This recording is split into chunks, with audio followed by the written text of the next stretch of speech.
नमस्कार दोस्तों, बहुत बहुत स्वागत है आप सभी अभ्यर्थियों का आपके अपने YouTube चैनल एग्ज़ाम ट्रिकी में। दोस्तों, आज हम इस वीडियो में बात करेंगे बाल विकास के मॉक टेस्ट पर, जिसमें हमने रखे हैं 15 प्रश्न। और अगर आप इन 15 प्रश्नों में से 10 प्रश्नों को भी सही करते हैं तो आप लोगों की तैयारी बहुत अच्छी है। तो दोस्तों, वीडियो को अपने मित्रों के पास में शेयर कर दीजिएगा और प्रत्येक शाम 7 बजे जुड़ना ना भूलिएगा। प्रत्येक शाम 7 बजे आपको वीडियो अपलोड की जाएगी, साइको की और कभी कभी आपकी हिंदी की भी वीडियो अपलोड कर दी जाएगी। तो यह वीडियो आपके रीट एग्ज़ाम के लिए, टेट एग्ज़ाम के लिए, सीटेट के एग्ज़ाम के लिए और सुपर टेट के एग्ज़ाम्स के जितनी भी शिक्षक भर्ती परीक्षाएं होती हैं सभी के लिए यह प्रश्न मोस्ट इंपॉर्टेंट है। तो वीडियो को शेयर करना ना भूलिएगा। बहुत ही जल्दी हम बात करते हैं पहले प्रश्न पर। फ्रायड के अनुसार व्यक्तित्व के कितने घटक होते हैं? फ्रायड के अनुसार व्यक्तित्व के कितने घटक होते हैं? तो यहाँ पर जो आपका ऑप्शन होगा सही वो कौन सा होगा? आप लोग कमेंट सेक्शन में हमें बताइएगा जरूर कि कितने क्वेश्चंस आपने सही किए हैं। पहला ऑप्शन आपका 4, नंबर बी 3, नंबर सी 5 और नंबर डी 7। तो यहाँ पर जो आपका ऑप्शन सही होगा वो सही होगा बी, यानी कि 3। और कौन कौन से 3 थे? तो इड, ईगो और सुपर ईगो। टेलीग्राम ग्रुप से जुड़ जाइएगा, इस वीडियो के डिस्क्रिप्शन बॉक्स में आपको लिंक मिल जाएगा। दूसरा प्रश्न आपका है, नवीन ज्ञान और नवीन प्रक्रियाओं को प्राप्त करने की प्रक्रिया ही सीखना है, यह कथन किसका था? तो दोस्तों, नवीन ज्ञान और नवीन प्रक्रियाओं को प्राप्त करने की प्रक्रिया सीखना है, यह कथन किसका था? Number A option Skinner, number B Ross, number C Woodworth और नंबर डी गेट्स व अन्य। तो यहां पर जो आपका ऑप्शन होगा सही वह होगा सही वुडवर्थ जी के द्वारा दोस्तों यह कथन दिया गया था। और नवीन ज्ञान और नवीन प्रक्रियाओं को प्राप्त करने की प्रक्रिया ही सीखना है, ऐसा कहा था वुडवर्थ जी ने। थोड़ा हम स्किनर जी पर यहाँ पर बात कर लेते हैं, क्योंकि काफ़ी बार ये पेपर में पूछे भी जाते हैं। ये हैं आपके अमेरिका के निवासी, अमेरिका के निवासी हैं। इन्होंने क्रिया प्रसूत अनुबंधन का सिद्धांत दिया। पेपर में काफ़ी बार पूछा गया है, क्रिया प्रसूत अनुबंधन का सिद्धांत किसने दिया? तो स्किनर जी ने दिया। और इन्होंने चूहे पर 1938 में प्रयोग किया और जो आप क्या कबूतर था उस पर प्रयोग किया 1943 ईस्वी में। चूहे पर 1938 में और कबूतर पर 1943 ईस्वी में इन्होंने प्रयोग किया। नेक्स्ट हम बात करते हैं, संबंध प्रत्यावर्तन का सिद्धांत किसने दिया? संबंध प्रत्यावर्तन का सिद्धांत किसने दिया? नंबर ए ऑप्शन आपका Pavlov, number B Skinner, number C Rousseau और नंबर डी थॉर्नडाइक। दोस्तों, यहां पर जो आपका ऑप्शन सही होगा वो सही होगा ए, यानी कि हम पेवलव के साथ में जाएंगे। और पेवलव जी ने संबंध प्रत्यावर्तन का सिद्धांत दिया था, याद रखिएगा। और एक चीज़ और याद रखिएगा, CR कभी कभी पूछ देता है कि CR कंडीशन, यानी कि शास्त्रीय अनुबंधन का सिद्धांत, जो कि किया गया था किस पर दोस्तों? कुत्ते पर प्रयोग किया गया था, जिसको हम बोलते हैं डॉग पर प्रयोग किया गया था। तो यह भी दोस्तों पेवलव जी के द्वारा ही दिया गया था। याद रखिएगा, CR थ्योरी या शास्त्रीय अनुबंधन का सिद्धांत जो कि डॉग पर प्रयोग किया गया था, पेवलव जी के द्वारा किया गया था। मोस्ट इंपॉर्टेंट प्रश्न है दोस्तों। चौथे प्रश्न पर बात करते हैं, पुरस्कार एवं दंड का नियम कहलाता है। वीडियो को शेयर करना ना भूलिएगा। पुरस्कार एवं दंड का नियम कहलाता है, नंबर ए अभ्यास का नियम, नंबर बी तत्परता का नियम, नंबर सी प्रभाव का नियम या नंबर डी उद्दीपक अनुक्रिया का नियम। तो यहां पर जो आपका ऑप्शन सही होगा वो सही होगा सी प्रभाव का नियम। पुरस्कार एवं दंड का नियम कहलाता है प्रभाव का नियम, आपको याद होना चाहिए। और थॉर्नडाइक जी के द्वारा 3 मुख्य नियम दिए गए थे और 5 गौड़ नियम दिए गए थे। अभ्यास, तत्परता और प्रभाव का नियम जो था ये मुख्य नियम के अंतर्गत आते हैं। आगे हम बात करते हैं 5वें प्रश्न पर, वाइगोत्स्की के सिद्धांत में विकास के निम्नलिखित में से कौन से पहलू की उपेक्षा होती है?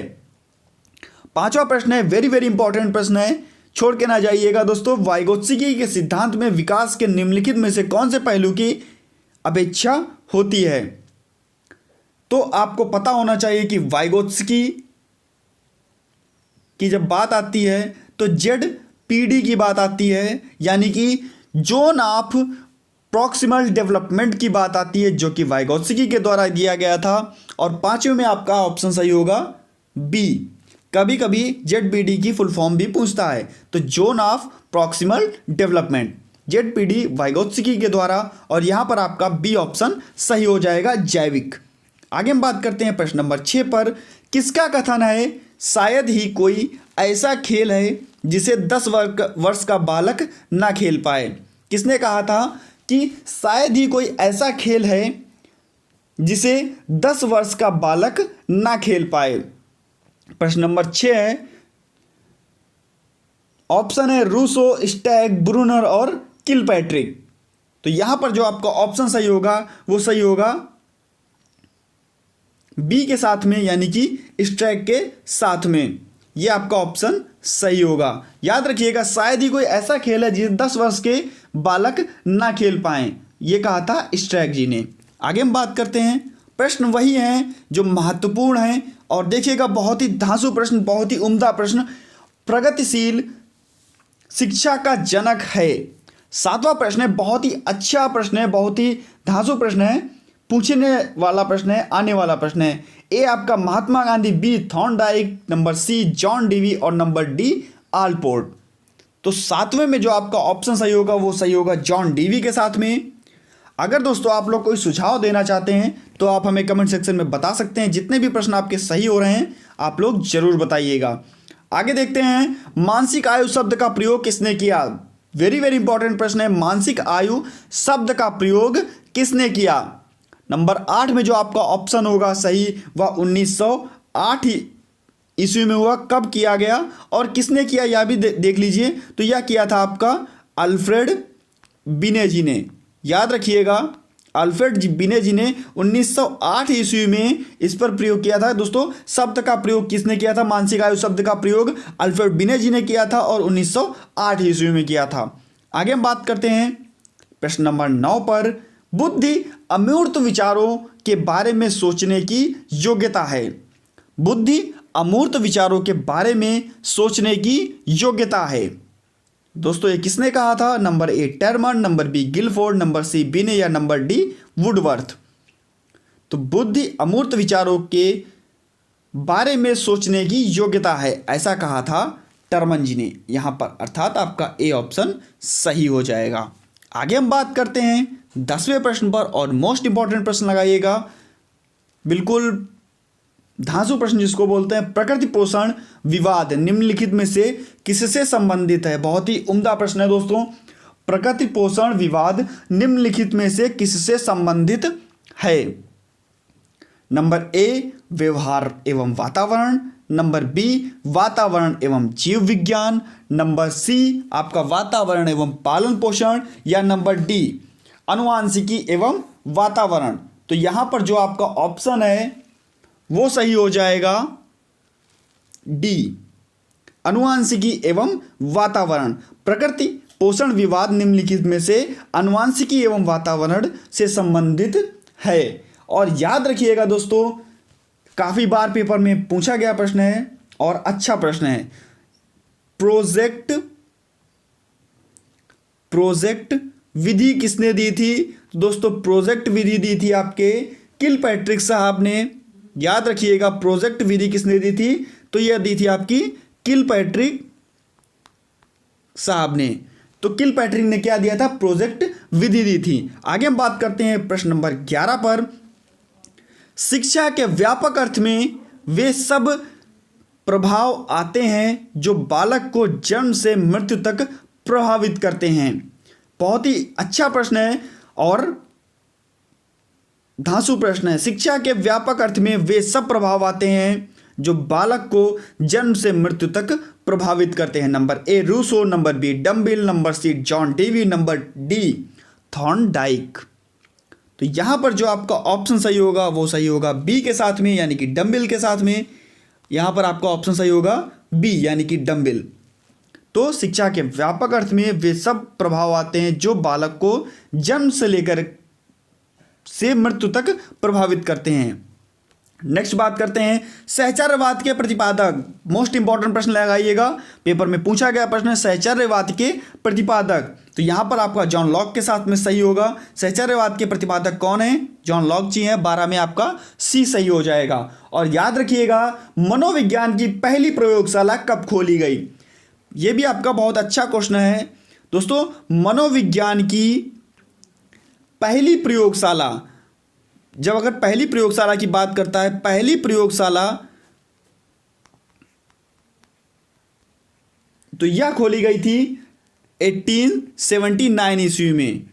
1879 ईस्वी में मनोविज्ञान की पहली प्रयोगशाला खोली गई थी। और 13वां प्रश्न आपका है मूल प्रवृत्ति का सिद्धांत किसने दिया? 13वां प्रश्न बहुत ही उम्दा प्रश्न है दोस्तों, मूल प्रवृत्ति का सिद्धांत। यहां पर 12वां प्रश्न था आपका सहचर्यवाद के प्रतिपादक, तो यहां पर आपने सी ऑप्शन लगाया था। और इसके बाद में देन आपका 13वां प्रश्न है मूल प्रवृत्ति का सिद्धांत, तो यह दिया था मैकडूगल जी ने। मूल प्रवृत्ति का सिद्धांत किसने दिया? तो यह दिया मैकडूगल जी ने। आगे हम बात करते हैं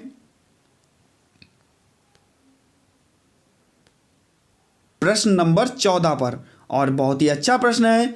विद्यालय चार दीवारी के भीतर वृहत समाज का प्रतिबिंब है। यह एक सरल व उत्तम समाज का उदाहरण है। दोस्तों यह जो कथन है यह किसने दिया? 14वां क्वेश्चन है, बहुत ही अच्छा क्वेश्चन है। टीपी नन जी के द्वारा, जॉन डीवी के द्वारा, अरस्तु जी के द्वारा या रॉस जी के द्वारा, क्योंकि आपसे कथन पेपर में जरूर पूछे जाते हैं। ये आपको ध्यान होना चाहिए कि विद्यालय चार दीवारी के भीतर एक वृहत समाज का प्रतिबिंब है और यह एक सरल व उत्तम समाज का उदाहरण है। यह कथन दिया था।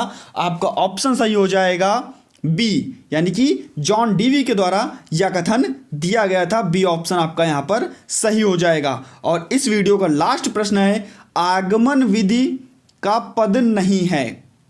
आगमन विधि का पद नहीं है। पहले मैं थोड़ा आपको आगमन विधि के बारे में बता देता हूँ। आगमन विधि जो होती है उसमें पहले उदाहरण बताया जाता है। पहले दोस्तों क्या बताया जाता है, क्योंकि पेपर में पूछा जाता है कि आगमन विधि में तो पहले उदाहरण बताया जाता है, फिर बाद में नियम बताया जाता है। देन इसका उल्टा क्या होता है? इसका उल्टा होता है आपका निगमन विधि। वो क्या होती है? निगमन विधि होती है। उसमें क्या होता है, सबसे पहले आपका नियम बताया जाएगा, उसके बाद में उदाहरण बताया जाएगा। तो यहाँ पर प्रश्न आपका क्या है कि आगमन विधि का पद नहीं है। आगमन विधि का पद नहीं है। तो यहाँ पर जो ऑप्शन है विभिन्न उदाहरणों का प्रस्तुतिकरण, नंबर बी अवलोकन, नंबर सी सामान्यीकरण, या नंबर डी परिकल्पनाओं का निर्माण। तो यहाँ पर जो आपका ऑप्शन सही हो जाएगा वो सही हो जाएगा नंबर डी परिकल्पनाओं का निर्माण। और आप लोगों का आज का प्रश्न है SOR थ्योरी किसने दी? SOR थ्योरी किसने दी? ऑप्शन नहीं दूंगा, आप लोगों को कमेंट सेक्शन में बताना है कि SOR थ्योरी किसने दी। नेक्स्ट वीडियो में मिलता हूं कुछ नए प्रश्नों के साथ में। कल मिलिएगा 7 बजे शाम को जरूर, और कुछ उम्दा प्रश्नों पर बात होगी। धन्यवाद दोस्तों। वीडियो को शेयर करना ना भूलिएगा, टेलीग्राम ग्रुप से जुड़ जाइएगा और वीडियो को शेयर कर दीजिएगा। चैनल पर नए थे तो चैनल को सब्सक्राइब करने के बाद में बेल आइकन को प्रेस कर लीजिएगा। धन्यवाद।